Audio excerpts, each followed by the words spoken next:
ഇന്ന് October 13 8 OTT അപ്ഡേറ്റുകൾ വന്നിരിക്കുന്നു. 2023 തിയേറ്ററുകളിലേക്ക് എത്തിയ ഒരു മലയാളം സിനിമയാണ് ഇമ്പം. ചിത്രത്തിന്റെ ഒഫീഷ്യൽ OTT പ്രഖ്യാപനം വന്നിരിക്കുകയാണ്. സൺ നെക്സ്റ്റ് OTT അവകാശങ്ങൾ സ്വന്തമാക്കിയ സിനിമ ഈ ആഴ്ച ഒക്ടോബർ 17 OTT റിലീസ് ആകുമെന്ന ഒഫീഷ്യൽ പ്രഖ്യാപനം വന്നിരിക്കുകയാണ്.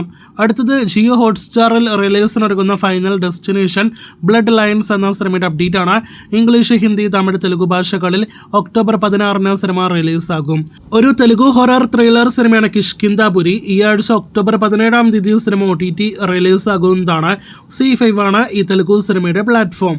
നെറ്റ്ഫ്ലിക്സിന്റെ ഭാഗത്ത് നിന്ന് ഇന്ന് ഒന്നിലധികം സിനിമാ സീരീസുകളുടെ ഒഫീഷ്യൽ OTT പ്രഖ്യാപനം വന്നിരിക്കുകയാണ്. മാധവൻ നായകനായി എത്തുന്ന നെറ്റ്ഫ്ലിക്സിന്റെ സീരീസ് ആണ് ലെഗസി.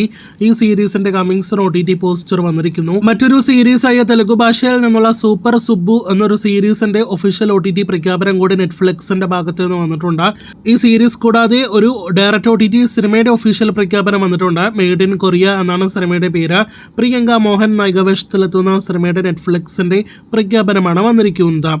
ഇനി ആമസോൺ പ്രൈമിലൂടെ OTT റിലീസിനൊരുങ്ങുന്ന സിനിമയിലേക്ക് വരികയാണെങ്കിൽ അവർ ഫോൾട്ട് എന്ന വിദേശ സിനിമ ഈ ആഴ്ച ഒക്ടോബർ 16 OTT റിലീസ് ചെയ്യുന്നതാണ്. മലയാളത്തിൽ നിന്നും ഈ ആഴ്ച OTT റിലീസിനൊരുങ്ങുന്ന പ്രധാനപ്പെട്ട സിനിമ ആഭ്യന്തര കുറ്റവാളി എന്ന സിനിമയാണ്. ആസിഫ് അലി നായകനെ എത്തിയ നേരത്തെ തിയേറ്ററുകളിലേക്ക് എത്തിയപ്പോൾ പരാജയപ്പെട്ട സിനിമയാണ് ചിത്രമെങ്കിൽ പോലും ഒരുപാട് പേർ സിനിമയുടെ OTTക്കായിട്ട് കാത്തിരിക്കുന്നുണ്ടായിരുന്നു. അങ്ങനെ ആസിഫിന്റെ ഫാമിലി പടം ആഭ്യന്തര കുറ്റവാളി OTT റിലീസിനൊരുങ്ങുന്നു. ഈ ആഴ്ച ഒക്ടോബർ 17 C5 സിനിമ OTT റിലീസ് ആകുമെന്നാണ് പ്രഖ്യാപനം.